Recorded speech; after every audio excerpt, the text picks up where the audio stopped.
আমরা লক্ষ্মীপুরের শান্তিপূর্ণ পরিবেশ চাই, কিন্তু আমাদের ধৈর্যের পরীক্ষা কর্মীকে হত্যা করে কেউ নেবেন না।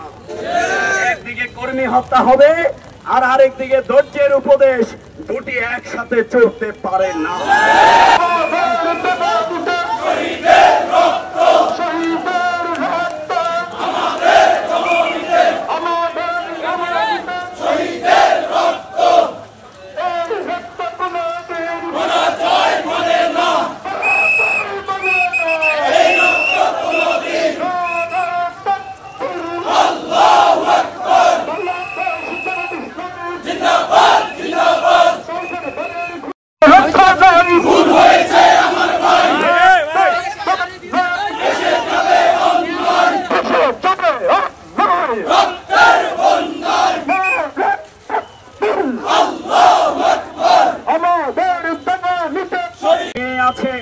তারা আমরা গতকালকে বাড়িতে গিয়েছিলাম, তাদের আত্মচিৎকার আমরা শুনেছিলাম।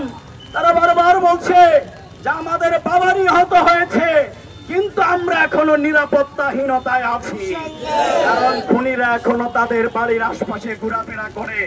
আমরা প্রশাসনকে বলবো, এত বড় ন্যাক্কারজনক ঘটনা, একজন মসজিদের ইমামকে ঈদের আগে পিটিয়ে হত্যা করা হলো, আপনারা এখনো কাউকে গ্রেফতার করতে পারলেন না, এর তীব্র নিন্দা প্রতিবাদ জানাচ্ছি।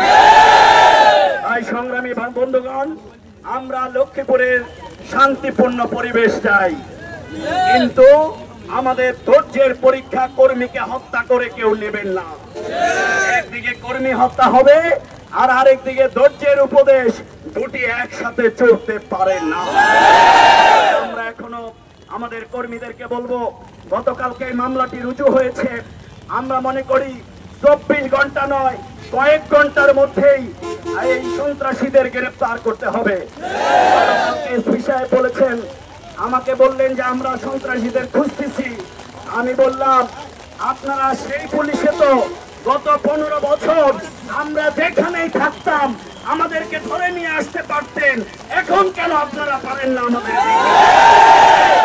আমরা বিশ্বাস করতে চাই, অন্তর্বর্তীকালীন এই নিরপেক্ষ সরকার অবিলম্বে এই খুনিদের গ্রেফতার করে দৃষ্টান্তমূলক শাস্তি দেবে, এবং লক্ষ্মীপুরে আরো বিভিন্ন জায়গায় আমাদের কর্মীদের উপরে প্রতিনিয়ত হামলা হচ্ছে। আমরা বলি, এই হামলা, এই ধমক, এই চক্ষু রাঙানি বন্ধ করতে হবে। আমরা সহাবস্থানের রাজনীতিতে বিশ্বাস করি, শান্তিপূর্ণতার রাজনীতিতে বিশ্বাস করি। ডাক্তার শফিকুর রহমানের নেতৃত্বে এই বিপ্লব উত্তর বাংলাদেশে থানা পাহারা দেয়া, শহীদের পরিবারের পাশে যাওয়া, মন্দির পাহারা দেয়া আমরাই তো করেছিলাম। সুতরাং শান্তির নজির, সহাবস্থানের নজির আর কেউ দৃষ্টান্ত জামাত ইসলামী, ইসলামী ছাত্র শিবিরের মতো স্থাপন করার নজির নেই। তাই সংগ্রামী বিক্ষুব্ধ কর্মী ভাইরা, আপনারা আজকে এই বৃষ্টিতে ভিজে আমরা আজকে আবার প্রমাণ করেছি আমাদের ভাই রক্ত ঝরেছে। এই খুনিদের গ্রেফতার না হওয়া পর্যন্ত আমরা রাজপথে থাকব।